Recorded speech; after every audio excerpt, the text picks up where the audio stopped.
ಅಯ್ಯೋ ನಮ್ಮ ಅಪ್ಪ ಅಮ್ಮನ ಹತ್ರ ಒಂದು 3 ಎಕರೆ ಭೂಮಿ ಇದೆ, ಅದರ ಧೈರ್ಯದ ಮೇಲೆ ನಾವು ಅವ್ರಿಗೆ ಒಳ್ಳೆ ಎಜುಕೇಶನ್ ಕೊಡಿಸ್ಬೋದು. ನಿಜನಾ? ಒಳ್ಳೆ ಶಾಲೆಗೆ ಅಡ್ಮಿಷನ್ ಮಾಡಿಸ್ಬೋದು. ಸರಿ, ಓದ್ಕೊಂಡು ಬಂದ್ಮೇಲೆ ಗೌರ್ಮೆಂಟ್ ಕೆಲಸ ಬೇಕಲ್ಲ, ಒಂದು ಕುಟುಂಬಕ್ಕೆ ಒಂದು ಗೌರ್ಮೆಂಟ್ ಕೆಲಸ ಕೊಡಬಹುದು ಈ ಸರ್ಕಾರ ಮನಸ್ಸು ಮಾಡಿದ್ರೆ.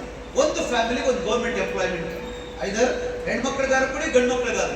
ಒಂದು ಕುಟುಂಬಕ್ಕೆ ಒಂದು ಗೌರ್ಮೆಂಟ್ ಕೆಲಸ ಕೊಡಕ್ಕಾಗಲ್ವಾ? ಕೊಡಕ್ಕಾಗುತ್ತಾಗಲ್ವಾ? ಸಾಧ್ಯ ಇದೆ. ಸರ್ಕಾರ ಅನ್ನೋದೇ ಅದಕ್ಕೆ. ಏನು ಸಾಧ್ಯ ಇಲ್ಲ ಅದನ್ನ ಸಾಧ್ಯ ಮಾಡಕ್ ಸಾಧ್ಯ ಇರೋದು ಸರ್ಕಾರಕ್ಕೆ ಮಾತ್ರ. ನಾವು ಸರ್ಕಾರದ ಮುಂದೆ ಕೈ ಕೊಟ್ಕೊಂಡು ನಿಂತ್ಕೊಳ್ಳೋದಲ್ಲ. ಕಾಂಶಿರಾಮ್ ಸಾಹೇಬ್ರು ಹೇಳಿದಂಗೆ ನಾವೇ ಸರ್ಕಾರ ಆಗ್ಬೇಕು. ಹೆಂಗ್ ಸರ್ ನಾವು ಸರ್ಕಾರ ಆಗ್ಲಿಕ್ಕೆ ಸಾಧ್ಯ ಆಗುತ್ತೆ ಅಂತೀರಾ? ಹೆಂಗ್ ಸರ್ಕಾರ ಆಗೋದು? ಸರ್ಕಾರವನ್ನು ಸೃಷ್ಟಿ ಮಾಡೋರು ಯಾರು? ಏನ್ರಮ್ಮ, ಸರ್ಕಾರ ತಾನೇ ಇದು ಕೇಂದ್ರ ಸರ್ಕಾರ, ಇದು ರಾಜ್ಯ ಸರ್ಕಾರ, ಸಿದ್ದರಾಮಯ್ಯ ಮುಖ್ಯಮಂತ್ರಿ, ಇವರು ಯಾವ MLA ಅಂತ ಅವರೇ ಆಯ್ಕೆ ಮಾಡ್ಕೊಳಕ್ಕಾಗುತ್ತಾ? ನಾವು ನಮಗೆ ಕೊಟ್ಟರೆ ಒಂದು ವೋಟ್ ಇದೆಯಲ್ಲ, ಬಾಬಾ ಸಾಹೇಬ್ ಅಂಬೇಡ್ಕರ್ ಹೇಳ್ತಾರೆ, ನಮ್ಮ ದೇವಾನಂದ ಸರ್ ಹೇಳಿದ್ರಲ್ಲ ಆಗ್ಲೇ, ಈಗ ಮೊದಲು ಒಬ್ಬ ರಾಜ ಸರಿ ಇಲ್ಲ ಅಂದ್ರೆ ಅವನ್ನ ಚೇಂಜ್ ಮಾಡಕ್ ನಮ್ಮ ಕೈಲಿ ಆಗ್ತಿರ್ಲಿಲ್ಲ. ಯಾಕೆ? ಈ ರಾಜ ಯಾಕೋ ಭೂಮಿ ಕೊಡ್ತಾ ಇಲ್ಲ, ನಮ್ಗೆ ರಕ್ಷಣೆ ಕೊಡ್ತಾ ಇಲ್ಲ, ನಮ್ಗೇನು ಕೊಡ್ತಾ ಇಲ್ಲ ಅಂದ್ರೂ ನಾವು ಚೇಂಜ್ ಮಾಡಕ್ ಆಗ್ತಿರ್ಲಿಲ್ಲ. ಚೇಂಜ್ ಮಾಡಕ್ ಸಾಧ್ಯ ಇತ್ತು? ಒಬ್ಬ ರಾಜನನ್ನ ಚೇಂಜ್ ಮಾಡ್ಬೇಕು ಅಂದ್ರೆ ಯುದ್ಧ ಮಾಡ್ಬೇಕಾಗಿತ್ತು. ಯುದ್ಧ ಮಾಡ್ಬೇಕು ಅಂದ್ರೆ ಆ ಕಡೆಯಿಂದ ಲಕ್ಷಾಂತರ ಜನ ಸಾಯ್ಬೇಕು, ಈ ಕಡೆಯಿಂದ ಲಕ್ಷಾಂತರ ಜನ ಸಾಯ್ಬೇಕು, ರಕ್ತ ಸುರಿಸ್ಬೇಕು. ಅರ್ಥ ಆಯ್ತಾ? ಈಗ ಒಬ್ಬ ರಾಜ ಸರಿ ಇಲ್ಲ ಅಂದ್ರೆ, ಇಲ್ಲಿ MLA ಸರಿ ಇಲ್ಲ ಅಂತ ಅನಿಸ್ತಾರೆ, ಇಲ್ಲಿ MP ಸರಿ ಇಲ್ಲ ಅಂತ ಅನಿಸ್ತಾರೆ, ಯಾಕೋ ಈ ಮುಖ್ಯಮಂತ್ರಿ ಸರಿ ಇಲ್ಲ ಅಂತ ಅನಿಸ್ತಾರೆ, ಯಾಕೋ ಈ ಮಂತ್ರಿ ಸರಿ ಇಲ್ಲ ಅಂತ ಅನಿಸ್ತಾರೆ, ಯಾಕೋ ಈ ಪ್ರಧಾನ ಮಂತ್ರಿ ಸರಿ ಇಲ್ಲ ಅಂತ ಅನಿಸ್ತಾರೆ, ನಾವು ಯುದ್ಧ ಮಾಡ್ಬೇಕಾಗಿಲ್ಲ. ಏನ್ ಮಾಡ್ಬೇಕು? Vote, silent war. ಹೋಗ್ಬಿಟ್ಟು ಜಾಸ್ತಿ ಜನ ಇವನು ಬೇಡ ಅಂತ ಓದ್ಬಿಟ್ರೆ ನಾಳೆಯಿಂದ ಅವನು ಸಿಂಪಲ್ ಮ್ಯಾನ್ ಆಗ್ಬಿಡ್ತಾನೆ, ಬಿದ್ದೋಗ್ಬಿಡ್ತಾನೆ ಕೆಳಗಡೆಗೆ. ನಾಳೆಯಿಂದ ಅವನು MLA ಅಲ್ಲ, MP ಅಲ್ಲ, ಮುಖ್ಯಮಂತ್ರಿನೂ ಅಲ್ಲ, ಪ್ರಧಾನ ಮಂತ್ರಿನೂ ಅಲ್ಲ. ಎಂತ ಅದ್ಭುತವಾದಂತ ಯುದ್ಧ ಕಲಿಸ್ಕೊಟ್ಟಿದ್ದಾರೆ ಬಾಬಾ ಸಾಹೇಬ್ ಅಂಬೇಡ್ಕರ್. ಒಂದು ತೊಟ್ಟು ರಕ್ತವನ್ನು ನಾವು ಸುರಿಸ್ಬೇಕಾಗಿಲ್ಲ. ಇವನು ಯಾಕೋ ಬೇಡ ಅಂತ ಅನಿಸಿದ್ರೆ ಅವನ ವಿರುದ್ಧವಾಗಿ ವೋಟ್, ಜಾಸ್ತಿ ಜನ ವೋಟ್ ಚಲಾಯಿಸ್ಬೇಕು. ಜಾಸ್ತಿ ವೋಟ್ ಯಾರ ಹತ್ರ ಇದೆ? ಯಾರ ಹತ್ರ ಇದೆ ಜಾಸ್ತಿ ವೋಟ್? ನೋಡಿ, ನಾವು SCಗಳು, STಗಳು, OBCಗಳು, ಮುಸಲ್ಮಾನರು, ಕ್ರೈಸ್ತರು ಒಟ್ಟಿಗೆ ಸೇರ್ಕೊಂಡ್ರೆ 100ಕ್ಕೆ 90 ವೋಟು ನಮ್ಮ ಕೈಲೇ ಇದೆ. ಇನ್ನು 10 ಭಾಗ ವೋಟ್ ಮಾತ್ರ ಈ ರಾಜ್ಯ ಆಳ್ದವರು, ದೇಶ ಆಳ್ದವ್ರ ಹತ್ರ ಇದೆ. ಈಗ ನಾವೇನ್ ಮಾಡ್ಬೇಕು? ಆ 190 ವೋಟನ್ನ ಒಂದು ಕಡೆಗೆ ಶೇಖರಣೆ ಮಾಡಿದ್ರೆ ಏನಾಗುತ್ತೆ? ಸರ್ಕಾರ ಬದಲಾಗದಷ್ಟೇ ಅಲ್ಲ, ಆ ಸರ್ಕಾರ ನಮ್ಮ ಕೈಗೆ ಸಿಗುತ್ತೆ. ಇಲ್ಲಿ ಕೂತಿರೋರು ಯಾರೋ ಒಬ್ರು MLA ಆಗ್ತಾರೆ. ಅರ್ಥ ಆಗ್ತಾ ಇದೆಯಾ? ಇಲ್ಲಿ ಕೂತಿರೋರೊಬ್ರು MLA ಆದ್ರೆ ಇಂಥರೊಂದು 50 ಕಡೆ MLA ಆಗ್ಬಿಟ್ರೆ ರಾಜ್ಯ ಸರ್ಕಾರ ಯಾರ ಕೈಗೆ ಬರ್ತದೆ? ಸಿದ್ದರಾಮಯ್ಯ ಜಾಗದಲ್ಲಿ ಯಾರೋ ಕೂತ್ಕೋತಾರೆ. ಇಲ್ಲಿ ಕೂತಿರೋರು ರಾಜ್ಯದಲ್ಲಿ ಯಾರೋ ಒಬ್ರು ಕೂತ್ಕೋತಾರೆ. ರಾಜ್ಯಭಾರ ಹೆಂಗ್ ಮಾಡ್ಬೇಕು ಅಂತ ಅಕ್ಕ ಮಾಯಾವತಿ ನಮ್ಗೆ ಕಲಿಸ್ಕೊಟ್ಟಿದ್ದಾರೆ, ಕಾಂಶಿರಾಮ್ ನಮ್ಗೆ ಕಲಿಸ್ಕೊಟ್ಟಿದ್ದಾರೆ. ಆ ಫಸ್ಟ್ ಬಡತನ ಹೋಗ್ಲಾಡಿಸ್ಬೇಕು. ಹಂಚು ಭೂಮಿ ಒಂದಾಯ್ತಾ? ಬರೀ ಭೂಮಿ ಕೊಟ್ರೆ ಆಗಲ್ಲ ಸರ್. ಓದ್ಕೊಂಡಿದಾರಲ್ಲ ಪಾಪ ನಮ್ ಜನ, ಎಜುಕೇಟೆಡ್ಸ್ ಇದಾರಲ್ಲ, ಆಯ್ತು, ಎಜುಕೇಟೆಡ್ಸ್ ಇದಾರ. ಎಷ್ಟು ಓದಿದ್ರು ಸರಿ, ಒಂದು ಮನೆಗೆ ಒಂದು ಗೌರ್ಮೆಂಟ್ ಕೆಲಸ, ಅದನ್ನ ಬ್ಯಾಕ್ಲಾಗ್ ಅಂತ ಕರೀತಾರೆ. SCಗಳಿಗೂ ಬ್ಯಾಕ್ಲಾಗ್ ಇದೆ, STಗಳಿಗೂ ಬ್ಯಾಕ್ಲಾಗ್ ಇದೆ, OBC ಮುಸಲ್ಮಾನರಿಗೂ ಬ್ಯಾಕ್ಲಾಗ್ ಹುದ್ದೆ ಖಾಲಿ ಇದೆ.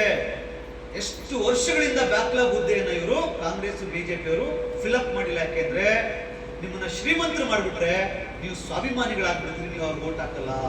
ನಿಮ್ಮನ್ನು ಬಡವರಾಗಿ ಇಟ್ಬಿಟ್ಟು ಅಕ್ಕಿ ಕೊಡ್ತೀವಿ ಅಂತ ನಾವು ವೋಟ್ ಹಾಕ್ತೀವಿ. ಭೂಮಿ ಕೊಟ್ಟರೆ ಏನಾಗುತ್ತೆ? ಸ್ವಾಭಿಮಾನಿಗಳಾಗ್ಬಿಡ್ತೀವಲ್ಲ ನಾವು ನಮ್ಮ ಸ್ವಾಭಿಮಾನ ಇರ್ತಕ್ಕಂಥವ್ರನ್ನ ಆಯ್ಕೆ ಮಾಡ್ತೀವಿ. ನಾವು ನಮ್ಮನ್ನ ಬಡವರನ್ನಾಗಿಟ್ರೆ ಮಾತ್ರ ನಾವು ಅವ್ರು ವೋಟ್ ಹಾಕ್ತೀವಿ ಅಂತ ಹೇಳಿ ಉದ್ಯೋಗವನ್ನು ಕೂಡ ಫುಲ್ಫಿಲ್ ಮಾಡಿಲ್ಲ. SC STಗಳಿಗೆ 100ಕ್ಕೆ 18% ಕೆಲಸ ಕೊಡಬೇಕು, OBCಗಳಿಗೆ 100ಕ್ಕೆ 27% ಭೂಮಿ ಕೊಡಬೇಕು, ಕೆಲಸ ಕೊಡಬೇಕು, ಕೊಟ್ಟಿಲ್ಲ. ಅಕ್ಕ ಮಾಯಾವತಿ ಏನ್ ಮಾಡಿದ್ರು? ಮುಖ್ಯಮಂತ್ರಿ ಆಗ್ತಿದ್ದಂಗೆನೆ ಎಷ್ಟು ಬ್ಯಾಕ್ಲಾಗ್ ಹುದ್ದೆ ಖಾಲಿ ಇದೆ, ಮುಸಲ್ಮಾನರದೆಷ್ಟಿದೆ, ಕ್ರೈಸ್ತರದೆಷ್ಟಿದೆ, OBCಗಳದೆಷ್ಟಿದೆ, SC STಗಳದೆಷ್ಟಿದೆ, ಲಿಸ್ಟ್ ತರಿಸ್ಕೊಂಡ್ರು. ಅಟ್ ಎ ಟೈಮ್ ಎಲ್ಲಾ ಗೌರ್ಮೆಂಟ್ ಉದ್ಯೋಗವನ್ನು ಫಿಲ್ ಮಾಡಿ ಸೈನ್ ಮಾಡಿಬಿಟ್ರು. ಯಾಕೆ ಸಾಧ್ಯ ಆಯ್ತು? ಸರ್ಕಾರ ಅವ್ರ ಕೈಯಲ್ಲಿತ್ತು, ಸರ್ಕಾರ ನಮ್ದಾಗಿತ್ತು, ಗೌರ್ಮೆಂಟ್ ಕೆಲಸ ಸಿಕ್ತು.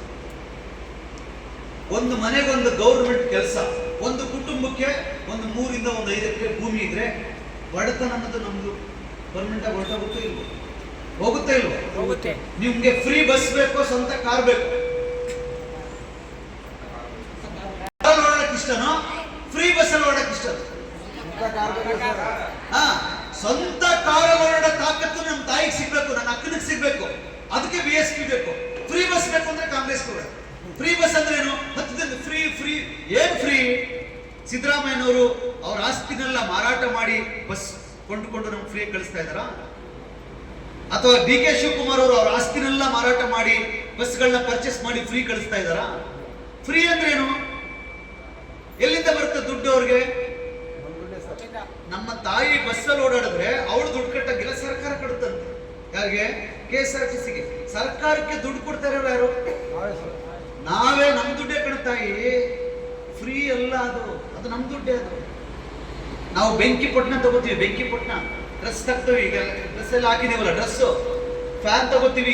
ಇಲ್ಲೇನೇನಿದೆ ನಮ್ಮ ಬಾಡಿ ಬಿಟ್ಟು ಎಲ್ಲವನ್ನು ಅಂಗಡಿಯಿಂದ ಪರ್ಚೇಸ್ ಮಾಡಿದೀವಿ ನಾವು, ಹೌದಾ? ತಿನ್ನೋ ಅಕ್ಕಿಯಿಂದ ಹಿಡ್ಕೊಂಡು ಪ್ರತಿಯೊಂದನ್ನು ನಾವು ಶಾಪ್ ಇಂದ ಪರ್ಚೇಸ್ ಮಾಡ್ತೀವಿ. ಅದು ಶಾಪ್ ಓನರ್ಗೆ ಹೋಗುತ್ತಾ?